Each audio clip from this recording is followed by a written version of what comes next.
Next question combination पे दिया हुआ है और ये भी न्यूमेरिकल आंसर टाइप क्वेश्चन है जो 2025 में आया था।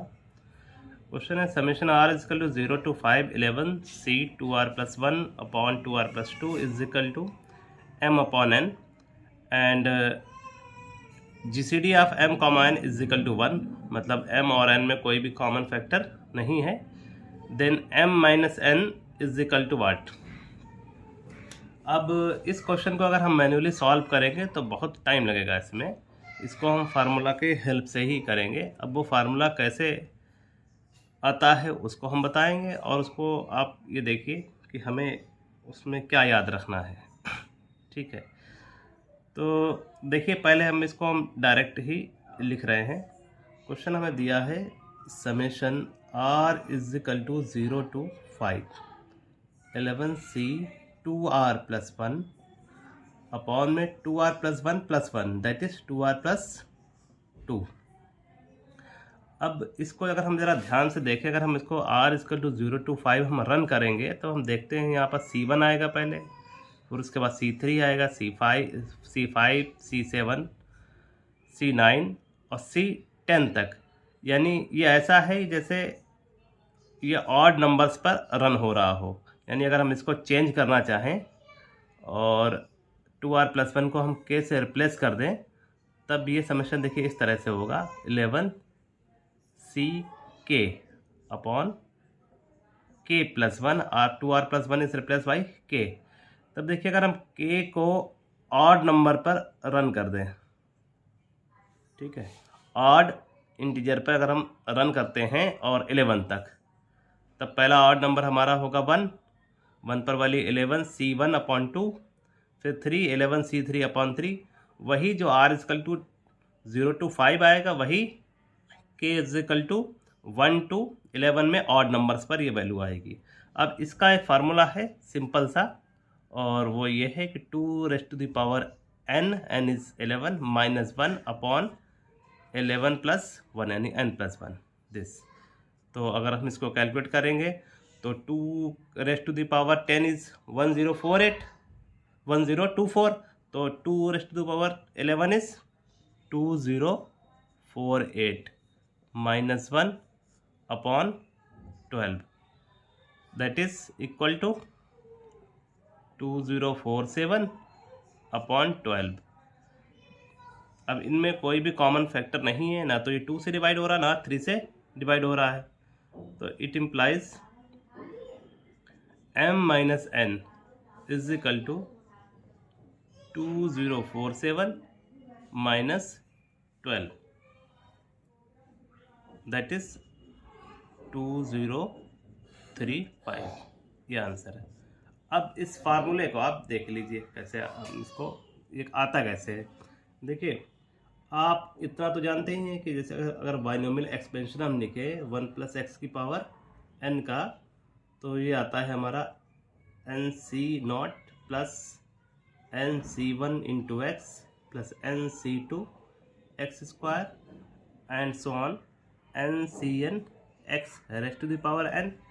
और अगर हम x इक्वल टू 1 इसमें रख दें तो वो हमारा समेशन आ जाता है 2 raised to the power n।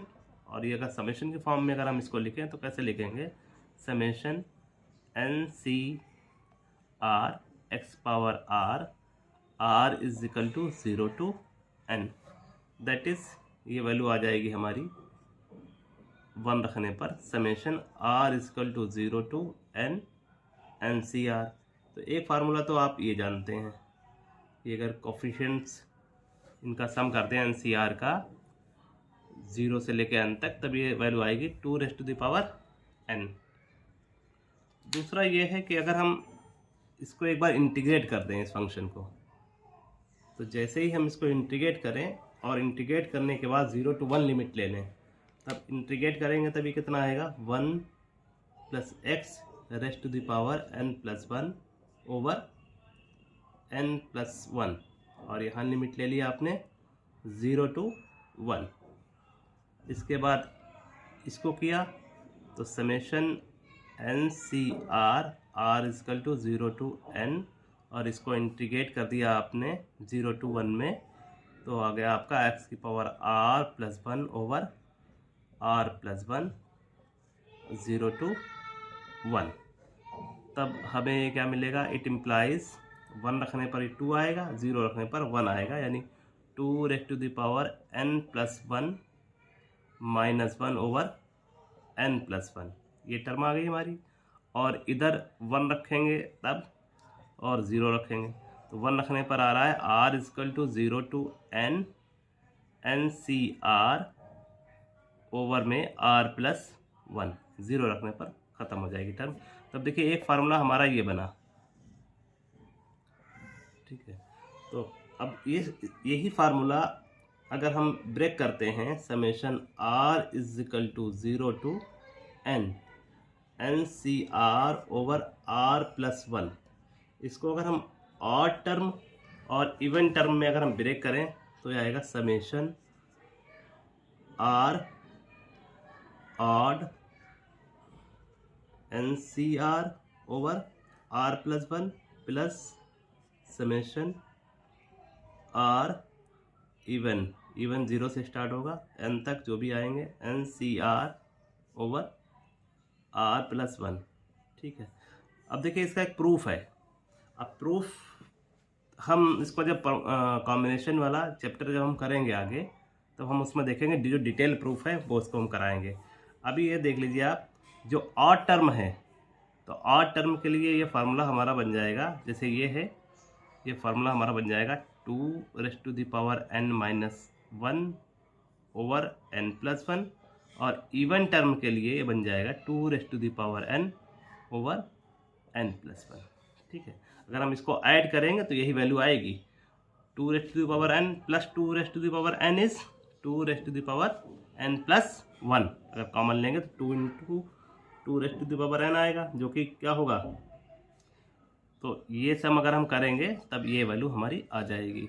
तो ऑड के लिए ये फार्मूला और इवन के लिए आपको ये फार्मूला याद रखना है, अगर आपका समेशन इस टाइप का है तब, ठीक है। तो अब इसमें यही था, इसमें जो वैल्यू पूछी थी वो इसी टाइप का समेशन था, लेकिन उसमें समेशन को लिखा इन्होंने C2r+1 ओवर 2r+2 और वैल्यू रन की 0 से 5। हमने इसको ऐसे लिख लिया 11CK/K+1 K odd to n तक।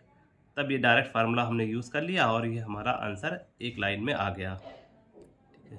अब ये जो फार्मूले जनरेट हुए हैं इनके ऊपर एक डिटेल्ड लेक्चर हम आगे कभी लेंगे, जब हमारा ये 2025 का जो क्वेश्चन पेपर है सॉल्व हो जाएंगे, चारों क्वेश्चन पेपर हमको सॉल्व करना है, उसके बाद में हम 1 by 1 जो टॉपिक्स हैं उनको डिस्कस करेंगे यहाँ पर।